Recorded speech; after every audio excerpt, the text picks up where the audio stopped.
Even know who to believe in to begin with. Right. You don't even know his name. Right. You haven't been told his name. You haven't been told his character.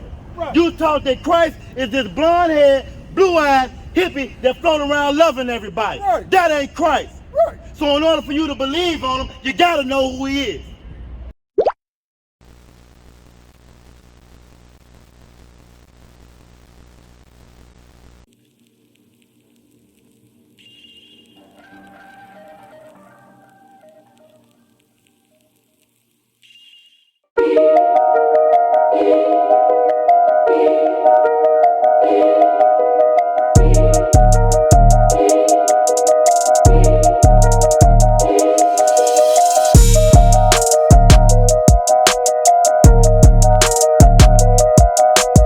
You understand? I know some of y'all remember the 80s and 90s.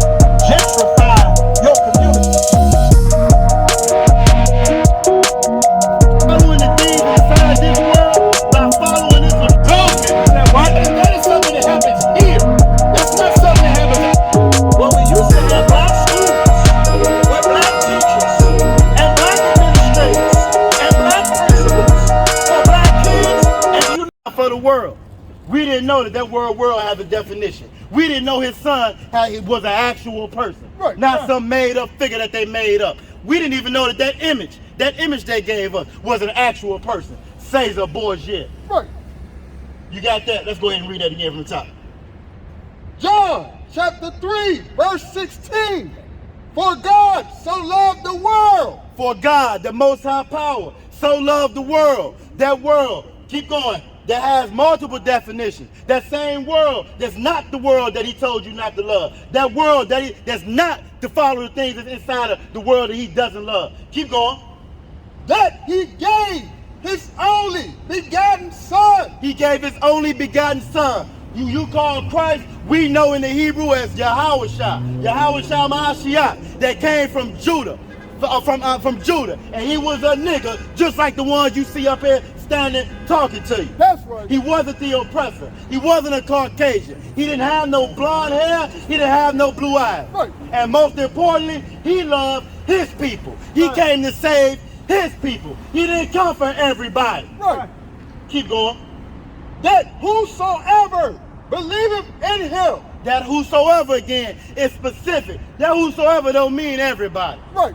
Because for one thing, if you didn't know that Christ, Yahushua, was a black man, you didn't even know who to believe in to begin with. Right. You don't even know his name. Right. You haven't been told his name. You haven't been told his character.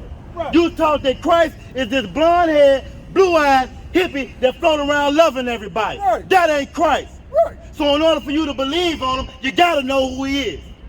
Keep going. Right. Should not perish. Should not perish. Should not be ruined or destroyed. You look around at our neighborhoods, you look around at our communities are destroyed. Our communities are ruined. Our communities are filled with police officers. Our communities are still filled with drugs. They filled with churches, but they still filled with crime. Right. We are perished as a people. That's right. All those churches. So how we perish as a people? We're perished because we don't know the word of the Lord. We perish because we walk around paying lip service to God. Right. Saying, I love you, when it's a lie. It's a damn lie. You don't love the Lord if you don't keep his laws, statutes, and commandments. That's right. If you a black man and you getting shape up, you cutting all your hair off, you cutting all your hair off your face so you look like a baby, you don't love the Lord because he told us not to do it. We supposed to be in charge of our neighborhood. We should be in charge of one another. Right. We should have that love, that brotherhood, and that sisterhood for one another. But we don't have it because we follow this image here. We follow the oppressor. We follow his philosophies and his doctrine on John 3:16. That's it on that. But have everlasting life. But have everlasting life. Life through and through. Life is going to endure through all time. Right. Our lives, from generation to generation, they get worse. Every generation, every cycle, we have less. We start with less. Right. It's like playing Monopoly. At first you start with 200. By the time it's your turn, you start with 200 in the hole. Right. You start out owing money before you even roll the dice the first time. That's right. Each time it gets worse. Why? Because we are perished. We're perished as a people. We're ruined as a people.